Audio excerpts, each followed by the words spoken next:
Welcome back to our heat transfer class, where we are delving into the use of numerical methods for solving heat conduction problems within solids. This video was made with the support of InnoEnergy.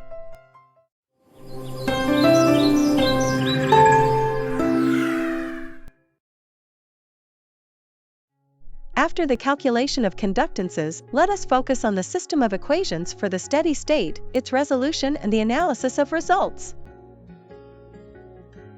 This chapter is divided into several parts. Let's start analyzing the system of equations in a steady state. The generalized expression of the heat balance for a node I is an ordinary differential equation in the transient state. The steady state is characterized by the fact that the internal energy storage is zero. As consequence, the temperature at each point of the solid is constant over time. We have moved from the diffusion equation, which is a partial differential equation, to a system of algebraic equations. For better understanding the equations, please take a look to the definition of internal nodes, boundary nodes, and total number of nodes. Solving the system, we will have as a result the temperatures at each node. Let's show how to solve a problem in a steady state using a simple example in 2 dimensions. We mesh the solid with a square section so that there are 4 internal nodes for which the temperature is unknown. Therefore, Ni is equal to 4.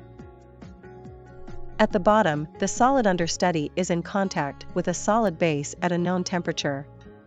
We call this the boundary node 5.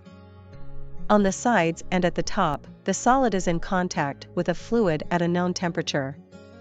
We call this the boundary node 6. Therefore, the number of boundary or contour nodes is equal to 2 and the total number of nodes is 6. We write the conservation equation for each of the nodes of unknown temperature. Node 1 exchanges heat with nodes 2 and 4, but not with 3. It also exchanges heat with the fluid, node 6. Node 2 exchanges heat with nodes 1 and 3, but not with 4. It also exchanges heat with the fluid, node 6.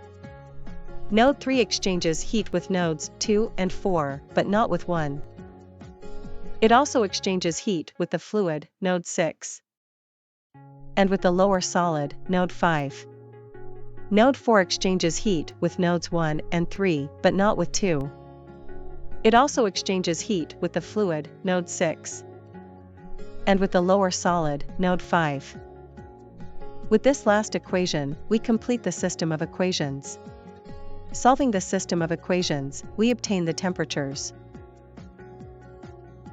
Calculation of temperatures using the matrix method. We can manipulate the equations to have, on one hand the unknowns, and on the other hand independent terms. Notice that, by definition, the boundary nodes have a known temperature. In this system, we can add the terms that are 0 as, for example, K13 or K15 for node 1. They are marked in blue color.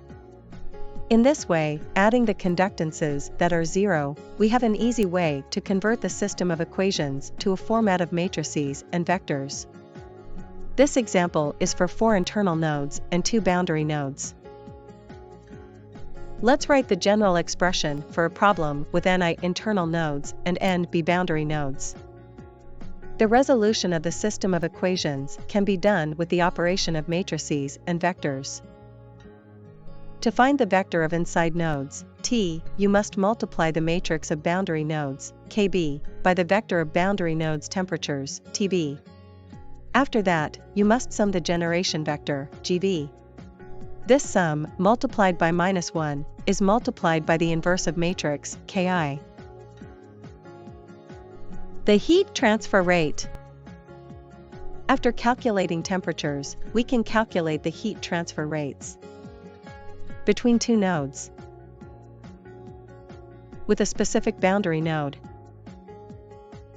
for the whole solid with the environment. The overall energy balance is the sum of the heat transfer with the environment and the heat generated internally. Checking the energy conservation principle. The compliance of this energy conservation equation guarantees that the values of the temperatures are the correct solution of the system of equations. However, keep in mind that if the values of the conductances are wrong, the temperatures obtained will be wrong, even if the overall energy balance is okay. This is because conductances contain the description of the physical system, properties, dimensions, and boundary conditions. For the example with 6 nodes, we are going to make the sum of all the equations, that is the sum of the energy balance for each node. By adding equations, we see that the heat that goes from node I to node J is equal and contrary to the one that goes from node J to node I. Therefore, the internal heat transfer rates disappear when making this sum. The addition of the conservation equation of all nodes provides the overall energy conservation of the solid under study.